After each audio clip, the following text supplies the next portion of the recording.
Good morning, everyone. I'm Pei, and the title of our group is Smart Public Transportation System. So, before I start my presentation, I will be introducing my group members, which is Cai Wan-si, Leong Jin-heng, Pei, and Yeo Jun-fong. So now I'm going to share about the background study. Public transport refers to shared passenger transport service that are available for all the public. The Internet of Things, as known as IoT, is a system of interconnected computing devices, mechanical and digital machinery with unique identifier and the ability to transmit data over a network without needing human to human or human to computer interaction. Nowadays, smart transportation system is commonly accepted and is widely used in many countries.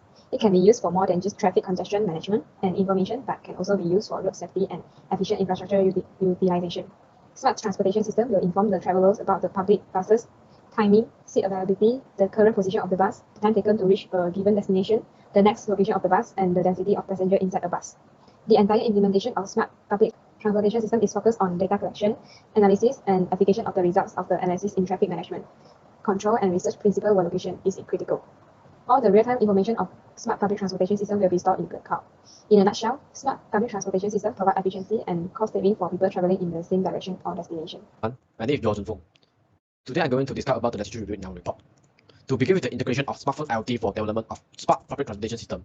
This system is designed for tracking the bus location dynamically and estimated arrival time. The estimated time is updated within regular intervals. The info is then distributed to the passenger on demand via smartphone or SMS each time there are an update for the public transport.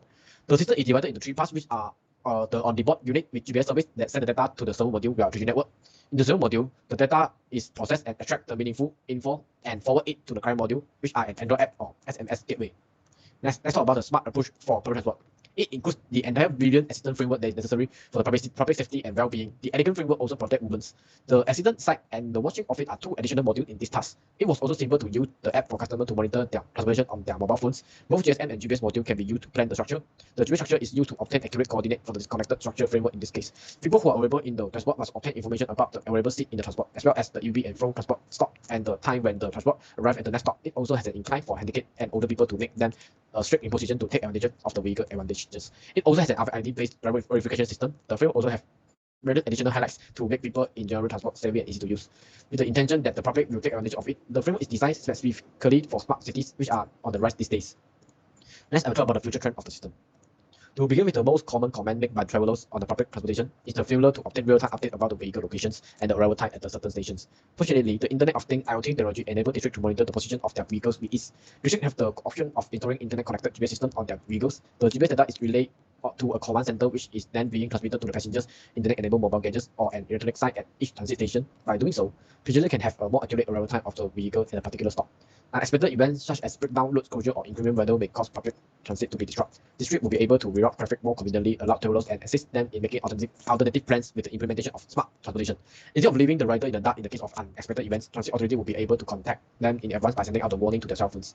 Transit Authority will now be more prepared to establish a contingency strategy leveraging IoT technology in the case of an unforeseen circumstance. Instead of waiting for a conductor to relay information in the case of real service interruption, Transit Authority will use the data from ticket scanner linked to the internet to decide how many passengers are on the train. The transit agency will then decide how many buses to use in the bus bridge to minimize passenger discomfort. And that's all from me. Thank you. Public transport could save a lot of time lost in traffic jams, which having good accessibility in big cities. However, the outgrowth of the public transportation system in our country is less developed. Public transport include trains and buses which run to a scheduled timetable with the most frequent service running to headway. Public transit does not always operate on time and time schedule is seldom followed, and this will cause many people to be late for work or schools. Therefore, a smart public transportation system is introduced in order to improve the time management in planning the journey well. Hence, a lot of time is saved and individual will become more productive. Another problem is the traffic congestion has been increasing in much of the world. There are often too many private transportation on the road which lead to the traffic congestions. In the previous time, people refused to take public transport due to the delay of public transport schedule. Hence, they prefer taking private transport rather than public transport. Therefore, this may lead to the reduction in the traffic speeds. So, the objective of this project is to develop a tool that can help passengers to improve time management in planning the journey to prevent wasting a lot of time on waiting bus. With the advent of IoT technology, our project aims to introduce a real-time update on the transportation information to the user. By integrating public transportation system with smart IoT technology, user is able to keep track of the public transport anytime and anywhere with such web application so that the user will continuously receive the updated estimated arrival time from time to time. And the user can monitor onboard user by scanning the QR code so that they can choose which bus they want to take. All the real-time information of smart public transportation system will also be stored in the cloud. And AWS, as known as the Amazon Web Services, will be used in this project as a tool to assist the growth of this project. Hi, I'm Chavasin, and I'm going to present the architecture diagram of our system.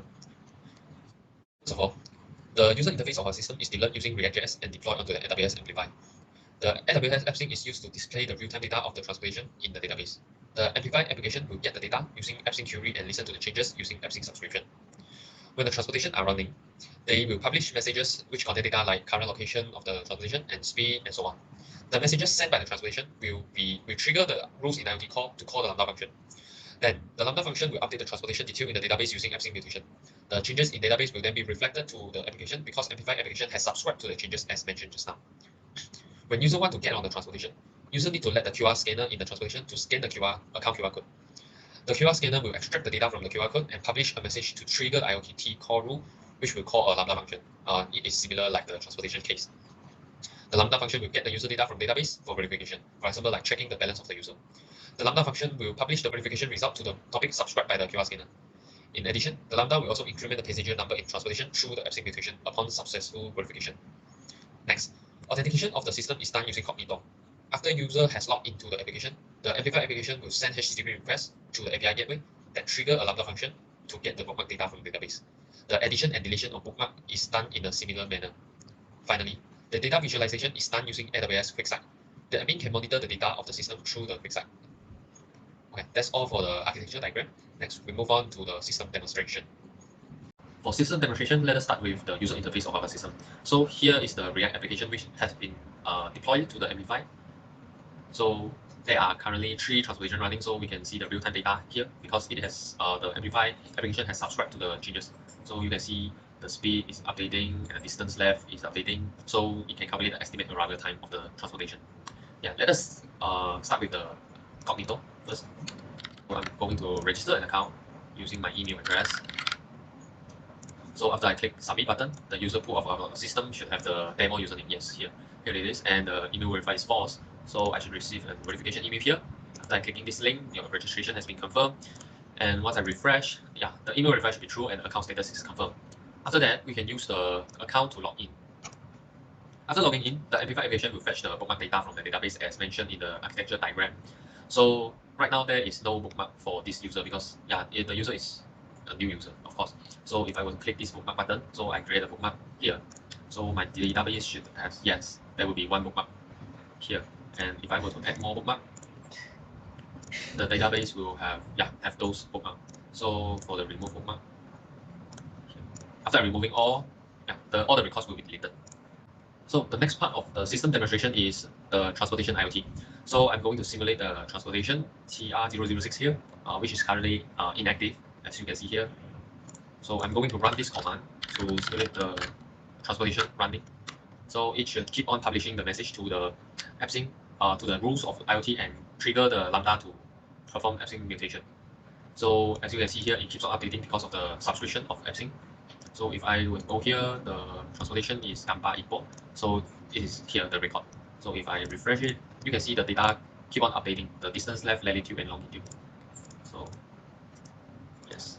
So after that, we move on to the QR scanner IoT. So the QR scanner IoT is when the user want to get on board. So the user need to show the QR code of their account for verification purpose. So we are going to simulate the publishing of message from the QR scanner. So the username demo will be extracted from the QR scanner, and the transportation ID is tied to the transportation, and the type is entry because the user is getting on board.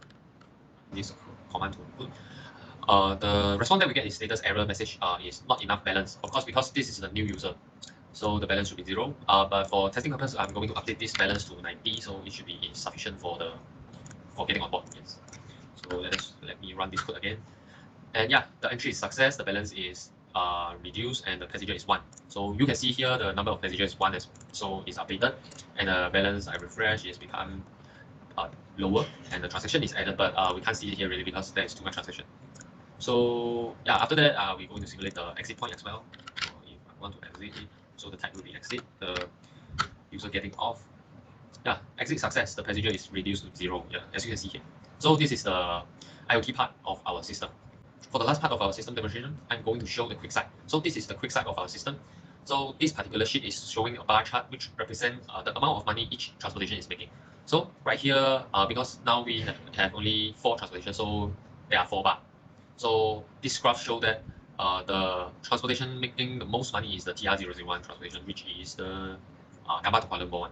So if the admin wants to know more about the transportation, he can click on the bar to redirect to another sheet, which will show the transaction of the transportation, particular transportation.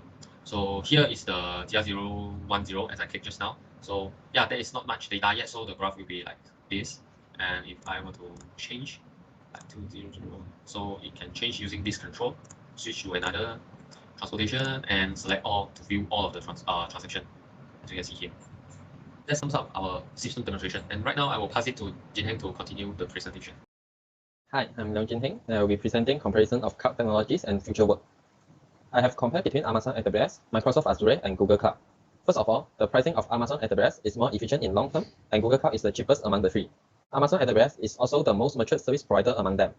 For identity management service, Amazon AWS offers AWS Connector, and Microsoft Azure offers Active Directory B2C, while Google Cloud only provides front-end API. In AWS Connector, users' app data are managed more securely compared to the others, and it will synchronize the change in app data across all the users' devices. For serverless computing, AWS Lambda, Azure Functions, and Google Cloud Functions are compared. Lambda provides the most concurrent execution of functions, which up to 1000 functions, while Google Cloud Functions provide the least concurrent executions. All of them can perform auto-scaling, but only Azure provides unlimited scaling for users, while AWS have limited per region. The performance of Cloud Functions will drop when the traffic gets heavier. For database service, we have AWS DynamoDB, Commerce DB, and Google Cloud Data Store. All of them are accessible using API, while DynamoDB supports the most programming languages, followed by Commerce DB and lastly Cloud Data Store. Both Cosmos DB and Cloud Data Store come with MapReduce features, while DynamoDB does not. Next, we have AWS IoT Core, IoT Hub, and Google Cloud IoT for IoT platform. The communication protocol supported by AWS IoT Core are HTTP, MQTT, and WebSockets. For Azure IoT Hub, it supports HTTP, MQTT, and AMQP over WebSockets, while Google Cloud IoT only supports HTTP and MQTT protocol. Both AWS and Azure provide authentication feature for all the IoT device register, which is more secure compared to Google Cloud. For real-time data update, AWS AppSync provides mutation and subscription method that will automatically push database records and fetch update to application in real time, while Microsoft Azure and Google Cloud can only be done through front-end API function. For analytics service, we have AWS QuickSight, Power BI from Microsoft, and Google Data Studio. QuickSight are easier to set up and it is compatible with different data sources, such as SQL servers, Apache Spark, Amazon Redshift, and more. In addition, it includes autograph feature which will recommend a suitable graph type depends on your data. However, it only supports on web browser and iOS app. While Power BI provides developers the capability to embed the dashboard on other products using API, it also supports a variety of data sources. Last but not least, Google Data Studio are more user-friendly and the data is fully customizable for reporting and analyzing. For the prototype, minimum security was set up. In the future, from security aspect, roles and policy can be attached to an AWS service or account to limit its privilege. The security on IoT device also need to be enhanced to prevent the system compromised by the hacker. Lastly, the reliability and stability of the application also need to be handled. For instance, add an EC2 instance to the system to perform load balancing and failover to allow user to access the system concurrently. Thank you.